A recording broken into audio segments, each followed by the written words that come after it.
এসো দিনের পথে কোরআন হাদিস পড়ি আলোর দিশারি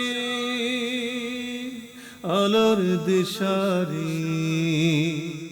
আসসালামু আলাইকুম ওয়া রাহমাতুল্লাহি ওয়া বারাকাতুহু। আলহামদুলিল্লাহি রাব্বিল আলামিন ওয়াসসালাতু আলা সাইয়্যিদিল মুরসালিন ওয়া আলা আলিহি ওয়া আসহাবিহি আজমাইন। পবিত্র মাহে রমাদানের এই বরকতময় সময়, কল্যাণময় সময়, যারা যেখান থেকে দেখছেন, আল আরাফা ইসলামী ব্যাংক পিএলসি নিবেদিত আলোর দিশারি, পাওয়ার্ড বাই আইসোমার এগ্রিকেয়ার।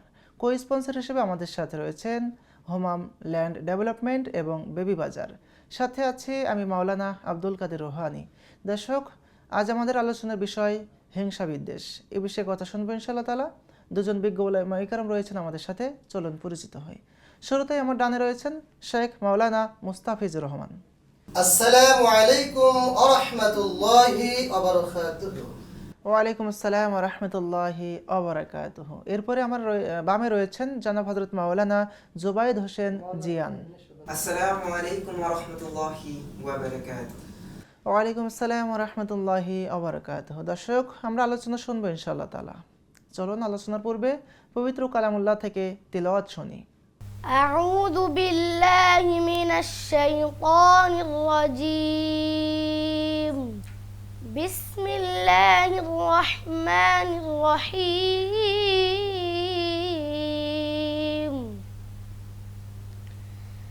تبارك الذي بيده الملك وهو على كل شيء قدير. الذي خلق الموت والحياة ليبلوكم أيكم أحسن عملا وهو العزيز الغفور. الذي خلق 7 سماوات طباقا ما ترى في خلق الرحمن من تفاوت فارجع البصر هل ترى من فطور ثم ارجع البصر كرتين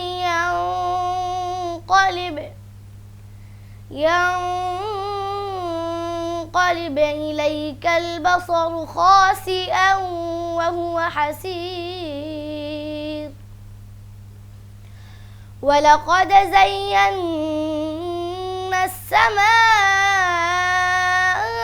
السماء الدنيا بمصابيح وجعلناها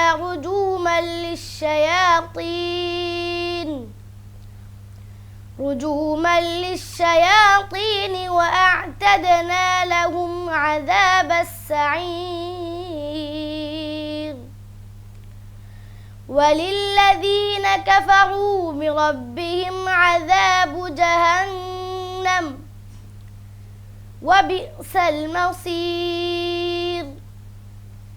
إذا ألقوا فيها سمعوا لها شهيقا وهي تفور. মাশাআল্লাহ, আমরা পবিত্র কালামুল্লাহ থেকে তিলাওয়াত শুনেছি। পবিত্র কোরআনের বাণী কার না শুনতে ভালো লাগে। যে মাসে কোরআন নাজিল হয়েছে ঠিক সে মাসে আমরা ইফতারের পূর্ব মুহূর্তে অবস্থান করছি।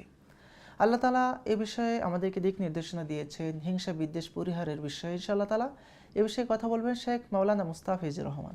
ইন্নাল হামদুলিল্লাহ ওয়াসসালাতু ওয়াসসালামু আলা মান লা নাবিয়্যা বা'দা, আম্মা বা'দ। প্রশংসা মাত্র আল্লাহ সুবহানাহু ওয়া তাআলার জন্য। শান্তি বর্ষিত হোক নবী মুহাম্মদ সাল্লাল্লাহু আলাইহি ওয়াসাল্লামের প্রতি। মুসলিম ব্যক্তির জীবনে গুরুত্বপূর্ণ একটি অপরাধ হচ্ছে হিংসা বিদ্বেষ। তো আল্লাহ সুবহানাহু ওয়া তাআলা হিংসা বিদ্বেষকে পরিহার করার কথা বলেছেন পবিত্র কোরআন মাজিদের মধ্যে। যেমনটি অধ্যায় নাম্বার 4 সূরাতুন নিসা আয়াত নাম্বার 54 আল্লাহ সুবহানাহু ওয়া তাআলা বলছেন, আম ইয়াহসুদুনান নাস আলা মা আতাহুমুল্লাহু মিন ফাদলিহি। তারা কি এ কারণেই মানুষের প্রতি হিংসা বিদ্বেষ পোষণ করে যে আল্লাহ সুবহানাহু ওয়া তাআলা তার প্রতি বিশেষ অনুগ্রহ তথা কল্যাণ দান করেছেন। তার মানে আমরা উক্ত আয়াত থেকে এটা বুঝতে পারলাম, যখন কোনো ব্যক্তি কোনো মানব জাতির উপর আল্লাহর পক্ষ থেকে বিশেষ কোনো নিয়ামত, সেই নিয়ামতের অধিকারী যখন তিনি হন, তখন অন্যরা তার এই নিয়ামত দেখে হিংসা বিদ্বেষ পোষণ করে। যেমনটা আল্লাহ সুবহানাহু ওয়া তাআলা সূরাতুল ফালাকের মধ্যে বলেছেন, ওয়া মিন শাররি হাসিদিন ইযা হাসাদ। হে মুহাম্মদ সাল্লাল্লাহু আলাইহি ওয়াসাল্লাম, আপনি অবশ্যই আমার নিকটে হিংসুক ব্যক্তির হিংসা থেকে পরিত্রাণ লাভের জন্য আশ্রয় প্রার্থনা করুন।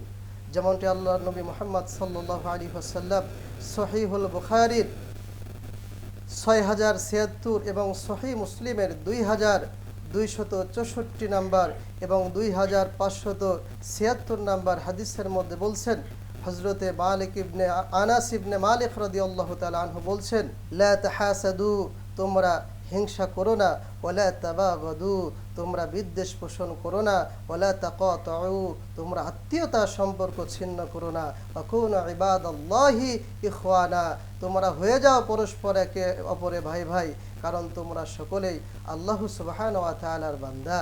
অতএব আমরা যদি একে অপরকে ভাই মনে করি, তাহলে তার কল্যাণ, তার ভালো, তার নিয়ামতে কখনো আমি হিংসা বিদ্বেষ পোষণ করতে পারি না।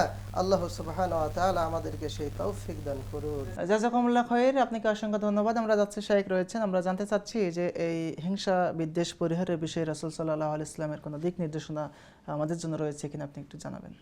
আলহামদুলিল্লাহ ওয়াসসালাতু ওয়াসসালামু আলা রাসূলিল্লাহ ওয়া আলা আলিহি ওয়া সাহবিহি আজমাইন, আম্মা বাদ। খুব সুন্দর একটি প্রশ্ন করেছেন আপনি, এবং এই প্রশ্নটি আসলে অনেকেই করে থাকেন, এবং এটার যে সলিউশন বা এটা কিভাবে মোকাবেলা করা যায় সেটা সম্পর্কে আমাদের অনেক মানুষই কিন্তু অবগত নন। সো এই বিষয়ে আমি যতটুকু আমার দৃষ্টিকোণ থেকে মনে হয়েছে আমি ওদেরকে আপনার সাথে শেয়ার করছি। প্রথমত, মানুষের মধ্যে হিংসা এবং বিদ্বেষ এই দুটি বিষয় তখনই আসে যখন সে একে অপরকে দেখে হিংসার প্রতি তারা আকৃষ্ট হয়।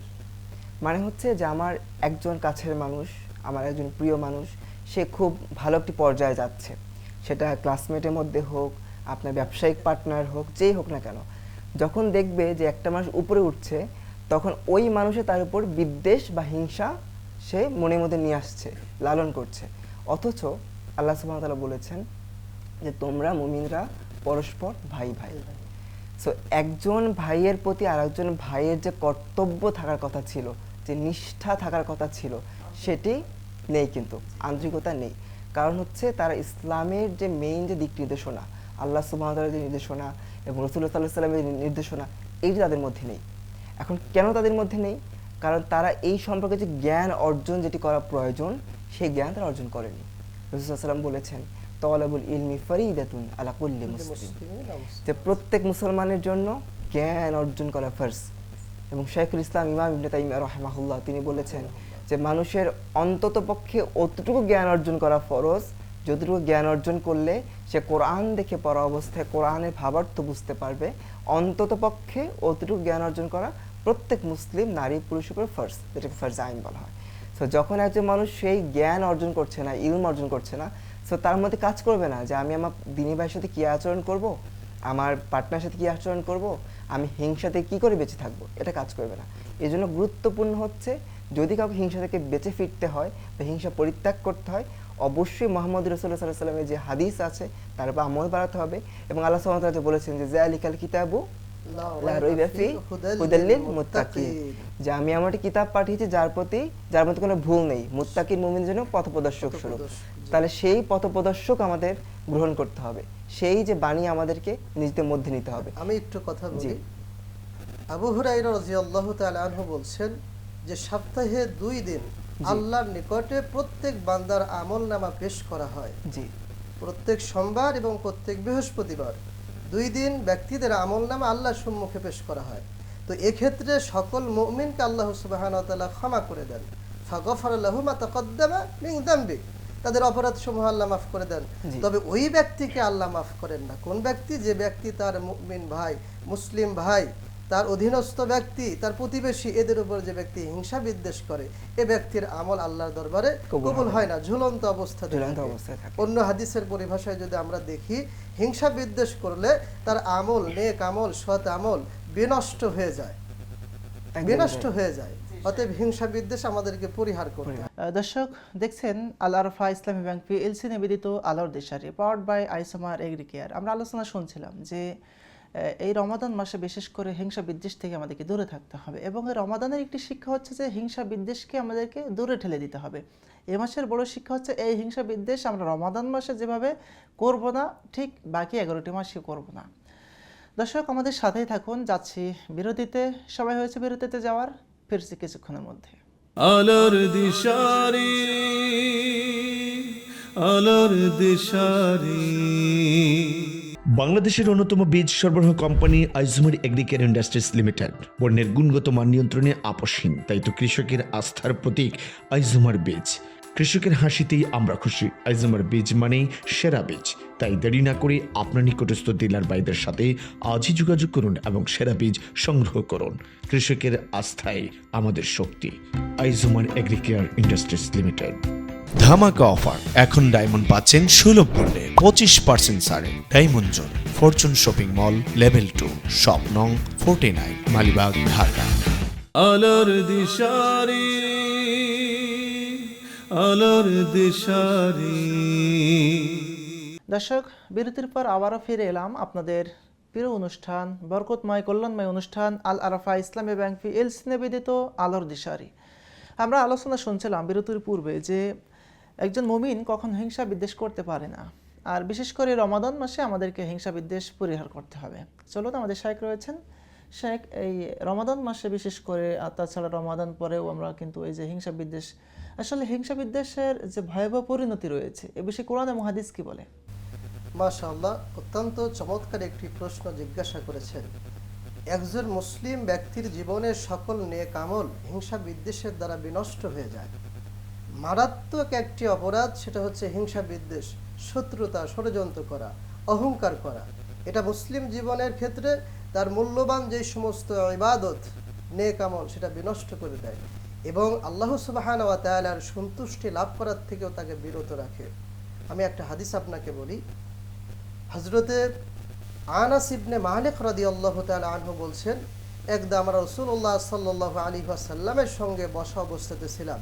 ইতিমধ্যে আল্লাহর নবী আমাদের সকলকে লক্ষ্য করে বললেন, তোমরা কি জান্নাতি কোনো ব্যক্তিকে দেখতে চাও? তখন সবাই বলল, জি অবশ্যই আমরা জান্নাতি একজন ব্যক্তিকে দেখতে চাই। অতঃপর তাদের মাঝে একজন আনসারী সাহাবীর আগমন ঘটল। আল্লাহর নবী তাকে লক্ষ্য করে বললেন যে এই সেই জান্নাতি ব্যক্তি। সুবহানাল্লাহ। আব্দুল্লাহ ইবনে ওমর ইবনে আস রাদিয়াল্লাহু তাআলা আনহু বলছেন, আল্লাহর নবী এই কথা একদিন নয়, 2 দিন নয়, 3 দিন বা অধিক দিন এই একই কথা একই ব্যক্তির জন্য বললেন। তখন আমি লক্ষ্য করলাম এ ব্যক্তি তার জীবনে এমন কি আমল করে যে আমলের কারণে সে দুনিয়ার থেকে আল্লাহর নবীর মুখ নিঃসৃত বাণীর দ্বারা জান্নাতি ব্যক্তি হিসাবে সাব্যস্ত হয়ে গেল। সুবহানাল্লাহ। আমি এই ব্যক্তির পিছু নিলাম, তার বাড়িতে গেলাম, তার বাড়িতে মেহমান হলাম, 3 দিন 3 রাত তার বাড়িতে অবস্থান করলাম তার ইবাদত বন্দিগিগুলোকে পর্যবেক্ষণ করার জন্য। আমি সব কিছু দেখলাম, দেখার পরে অনুধাবন করলাম, অনুধাবন করার পর আমি দেখলাম আমরা আমাদের দৈনন্দিন জীবনে যে আমলগুলা করি, ইবাদতগুলা করি, অনুরূপ ইবাদত এই ব্যক্তি করে থাকে। এর ব্যতিক্রম কিছু না। সে ইশার সালাতের পরে তাড়াহুড়া করে ঘুমিয়ে পড়ে এবং ফজরের পূর্বে সে জাগ্রত হয়, ফজরের সালাত আদায় করে। দৈনন্দিন জীবনে আমরা সাহাবীরা যেরূপ কাজ করি এরূপ কাজ করে। অতঃপর আমি তাকে জিজ্ঞাসা করলাম যে এমন কি আমল আপনার মধ্যে আছে যে আমলের কারণে আল্লাহ রাসূল সাল্লাল্লাহু আলাইহি ওয়াসাল্লাম আপনাকে জান্নাতি বললেন? তখন এই আনসারী সাহাবী আব্দুল্লাহ ইবনে ওমর ইবনে আস রাদিয়াল্লাহু তাআলা আনহুকে বললেন, আমার যে আমল দৃশ্যমান তা তো আপনি দেখতেই পেলেন, তবে হ্যাঁ আমার মধ্যে একটি আমল আছে যেটা আমার অন্তরে আমি লালন করি, ধারণ করি, সেটা হচ্ছে আমার কোনো মুসলিম দ্বীনী ভাইয়ের প্রতি আমার কোনো হিংসা বিদ্বেষ নেই, তাদের প্রতি আমার কোনো বিদ্বেষ নেই। তারা অপরাধ করলে আমি তাদেরকে অন্তর থেকে ক্ষমা করে দেই। সুবহানাল্লাহ। এবং আমি প্রত্যেক ব্যক্তির জন্য আল্লাহর নিকটে দোয়া করি। সুবহানাল্লাহ বিহামদিহি। তার মানে আল্লাহর নবী এই সাহাবী তার অন্তরে অন্য মুসলিমের প্রতি হিংসা বিদ্বেষ না রাখার কারণে সে দুনিয়ার থেকে একজন জান্নাতি ব্যক্তি। এজন্য হিংসা বিদ্বেষ পরিহার করলে আল্লাহর সন্তুষ্টি লাভ করা যাবে, নেক আমল থাকবে, বরবাদ হবে না, বিনষ্ট হবে না। জাযাকুমুল্লাহ খাইর। শেখ, আমি আপনার কাছ থেকে জানতে চাচ্ছি যে হিংসা বিদ্বেষের যে পরিণাম রয়েছে, আসলে একজন মুমিন জীবনে কিন্তু হিংসা বিদ্বেষ করলে তার অনেক ক্ষতি রয়েছে। আমরা এই ক্ষতি থেকে বাঁচতে চাই। এ বিষয়ে রাসূল সাল্লাল্লাহু আলাইহি ইসলামের কোনো হাদিস রয়েছে কিনা আমাদেরকে একটু জানাবেন। অবশ্যই এক্ষেত্রে রাসূল সাল্লাল্লাহু আলাইহি ওয়াসাল্লামের একাধিক হাদিস রয়েছে যে কী করে একজন মানুষ সে তার হিংসা এবং বিদ্বেষ থেকে সে বেঁচে থাকবে এই প্রসঙ্গে। কিন্তু আমি প্রথমে আপনাকে বলেছিলাম যে মানুষের সেই হাদিসগুলো সম্পর্কে যে জ্ঞান সেগুলো কিন্তু তার নেই। এজন্য যদি হিংসা থেকে তাদেরকে বেঁচে থাকতে হয়, মুহাম্মদ রাসূলুল্লাহ সাল্লাল্লাহু আলাইহি ওয়াসাল্লামের এই একটা হাদিসই যথেষ্ট যে জ্ঞান অর্জন করা। এখন সে যত বেশি জ্ঞান অর্জন করবে, সে যত বেশি পরিমাণে আমল বাড়াবে তার, তখন সে ওই ব্যক্তির থেকে যে হিংসা, তার মনের মধ্যে হিংসা চলে আসছে, সেই হিংসার প্রকোপ তার থেকে কেটে যাবে আস্তে আস্তে। এবং এমন হতে পারে যদি কারোর প্রতি হিংসা কারো মানে তীব্র হয়ে যায়, দৃঢ় হয়ে যায়, তখন সে তার জন্য বেশি বেশি দোয়া করবে আল্লাহ সুবহানাহু ওয়া তাআলার কাছে, এবং বারবার ওই আয়াতটিকে মনে করবে যে মুমিনরা তারা পরস্পর ভাই ভাই। এখানে একটা কথা বলি, হিংসা বিদ্বেষ করলে তার পরিণাম কি? জান্নাতের মধ্যে প্রথম সংঘটিত হওয়া অপরাধ হচ্ছে হিংসা বিদ্বেষ। আদম আলাইহিস সালাতু ওয়াস সালামের সম্মানকে মেনে না নিতে পেরে বিদ্বেষ পোষণ করে কিন্তু এই মাউদুদ শয়তান জান্নাত থেকে বিতাড়িত হয়েছে। একদম। এবং পৃথিবীতে সংঘটিত হওয়া জঘন্যতম হত্যা অপরাধ হাবিল এবং কাবিল, এক ভাই অপর ভাইকে, কাবিল তার ভাই হাবিলকে যে হত্যা করেছিল, এটাও কিন্তু হিংসার বশবর্তী হয়েই। তো জান্নাতে সংঘটিত হওয়া মানে সবচাইতে জঘন্যতম পাপ প্রথম যেটি সংঘটিত হয়েছে সেটা হচ্ছে হিংসা বিদ্বেষ। এবং দুনিয়াতেও যেটার মাধ্যমে হত্যার মতো জঘন্যতম অপরাধ সংঘটিত হয়েছে, সেখানেও কিন্তু হিংসা বিদ্বেষ রয়েছে। এই জন্য হিংসা বিদ্বেষ থেকে দূরে যদি না থাকতে পারি, অবশ্যই আমাদের দুনিয়া এবং আখিরাত বরবাদ হয়ে যাবে, আমাদেরকে জাহান্নামের অধিবাসী হতে হবে। জাযাকাল্লাহু খাইর। শাইখ আপনাকে অসংখ্য ধন্যবাদ, দুজনকে অসংখ্য ধন্যবাদ। আপনাকে অসংখ্য ধন্যবাদ। বারাকাল্লাহু ফি হায়াতিক। শুকরান শুকরান। দর্শক, আলোচনার শেষ মুহূর্তে আমরা অবস্থান করছি। আমরা আলোচনা শুনছিলাম যে হিংসা বিদ্বেষ একটা মুমিন জীবনের সকল আমলগুলোকে নষ্ট করে দেয়, পুড়িয়ে ভস্ম করে দেয়। যেমন একটি গোডাউনে বা একটি কাপড়ের মিলে যদি আগুন লাগে, তাহলে সব কিছুকে পুড়ে কিন্তু ছাই করে দেয়।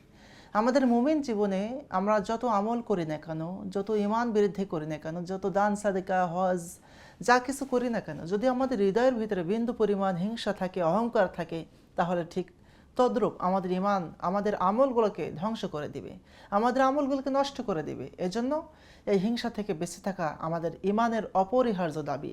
আমরা কোনো মুসলিম ভাইয়ের কোনো সফলতা দেখে, কোনো ভালো কিছু দেখে আমরা কখনো হতাশ হব না, কখনো হিংসা করব না। কারণ আল্লাহ তাআলা আমাকে যে অবস্থা রেখেছেন, আলহামদুলিল্লাহ, আমার শুকরিয়া আদায় করতে হবে।